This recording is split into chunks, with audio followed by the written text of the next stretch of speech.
Hola a todos, bienvenidos una vez más a este su canal Corte y Queda. Yo soy Jorge Nava y el día de hoy vamos a hablar de una de las películas más controversiales, pero que también fue fundamental para sentar la base técnica y narrativa del cine como lo conocemos hoy en día y de Hollywood en general. Se trata del Nacimiento de una Nación, del director D.W. Griffith, y que se estrenó en 1915.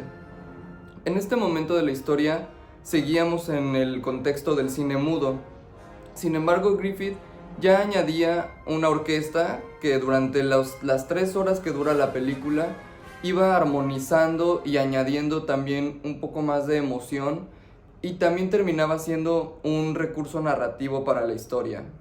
La historia se centra en la Guerra Civil estadounidense,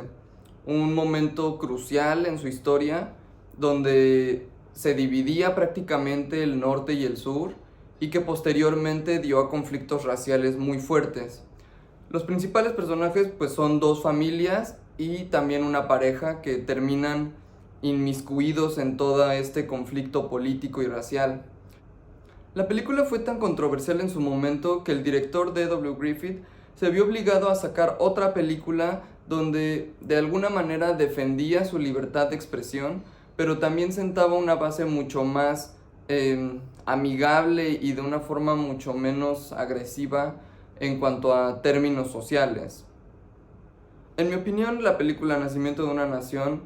es una película interesante, un poco difícil de digerir, ya que si de por sí con las películas y los recursos que existen hoy en día es difícil ver una película de 3 horas, como lo puede ser El Señor de los Anillos, que tiene una estructura narrativa y recursos audiovisuales muy interesantes,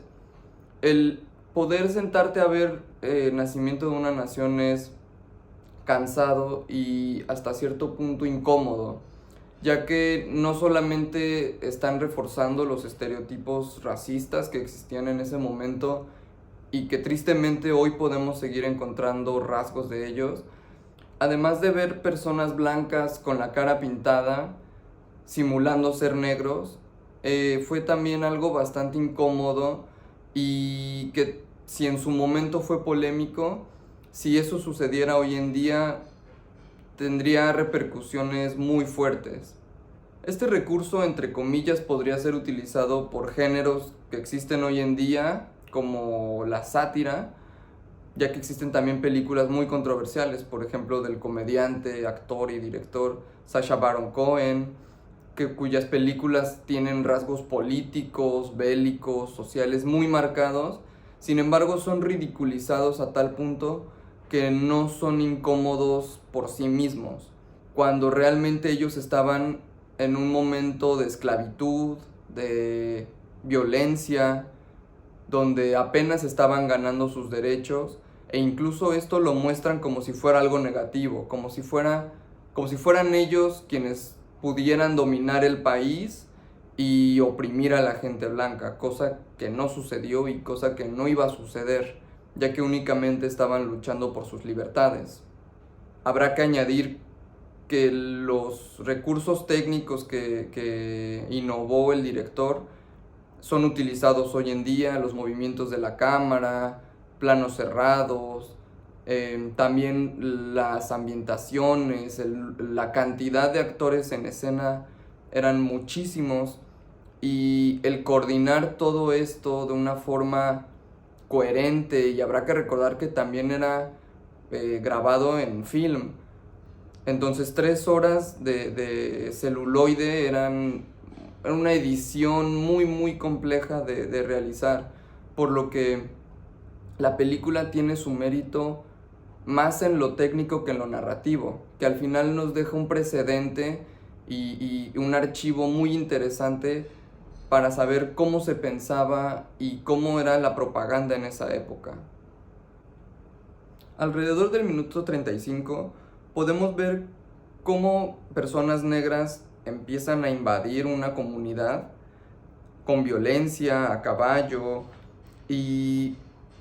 retratándolos como si fueran bandidos, como si su intención fuera dominar a la gente blanca y causar violencia y destrucción.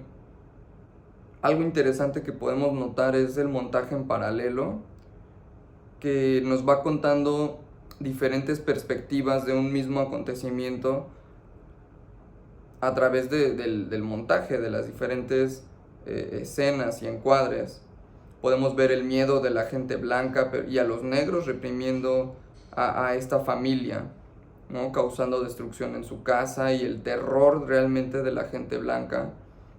que podemos imaginar en las proyecciones de esta película, pues realmente era profundizar en un estereotipo negativo que realmente no tenía fundamento.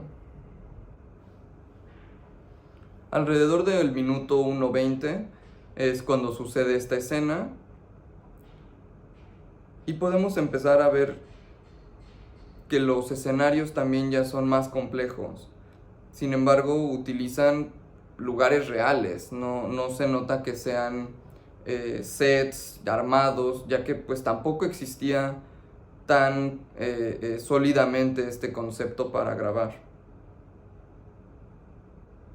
Es durante una obra de teatro donde podemos ver cómo el asesino poco a poco va planeando cómo asesinar al presidente, primero ubicándolo desde su butaca, viendo dónde está en el palco, y posteriormente ya con pistola en mano forzando la entrada hacia pues, donde se encontraba Lincoln, y podemos ver cómo llega por atrás y con un disparo muy certero termina con su vida. Lo más interesante, además de la crudeza y la relevancia política y social que esto tenía, es también los planos que se utilizan. Vamos desde planos medios, planos abiertos, planos a detalle, que nos hablan ya de una maestría y un cuidado en la realización cinematográfica mucho más cuidada por parte del director, lo cual pues en mi opinión es bastante destacable.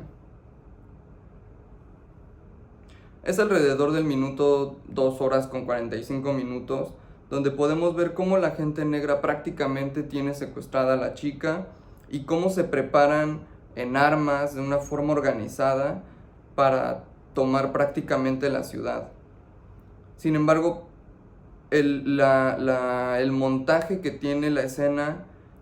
que nos cuenta las diferentes perspectivas, desde lo que vive la joven, cómo son atacados las personas blancas, cómo se organiza la gente negra, y posteriormente cómo acude el Ku Klux Klan a esta redada, me parece una forma de contar una historia muy completa, y que a pesar obviamente de sus implicaciones políticas, utiliza recursos muy completos y muy analizados. Se nota que el director, a pesar de que los antecedentes que tiene no eran lo suficientemente sólidos como para crear una obra cinematográfica de 3 horas, él estudió perfectamente los recursos con los que contaba e innovó en la manera de generar estas nuevas escenas y estos nuevos montajes. Es bueno tener cuidado en lo que decimos, en lo que hacemos, en lo que representamos también a través de los medios, porque hay que destacar que el cine, además de ser una de las industrias más importantes en el entretenimiento, también es un medio de comunicación masivo que que comparte una idea, que comparte una opinión y una perspectiva, y que la gente puede hacerse de estas ideas y compartirlas en su vida diaria, en la vida real. Entonces, creo que es difícil que hoy en día caigamos en algo similar a lo que pasó con Nacimiento de una Nación, pero también creo que estamos cayendo en que todo debe ser políticamente correcto, lo cual socialmente ha ganado muchas cosas, pero también ha limitado mucho a los creativos, a los artistas, ya que al no tener una carta abierta para contar una historia y tener que cumplir con ciertos puntos en una agenda ideológica, creo que nos está cerrando mucho en el panorama y en las oportunidades que tenemos para producir nuevos recursos y nuevos medios. Sin embargo, en Estados Unidos principalmente, en Europa, podemos ver que sigue existiendo un conflicto racial de este tipo. Tal vez no al grado en el que muestra la película, pero todavía está plantada la semilla. Entonces creo que poco a poco debemos poder hacer una retrospectiva, utilizar el cine como archivo, como recordatorio de lo que debemos evitar repetir, ya que pues si olvidamos nuestra historia estamos condenadas a repetirla. Así que bueno, el cine, en mi opinión, debe sentar estas bases ideológicas y poder recurrir a ellas para saber si vamos en un camino correcto o no. Y bueno, es una película muy interesante, espero que hayan disfrutado de este video y corte y queda.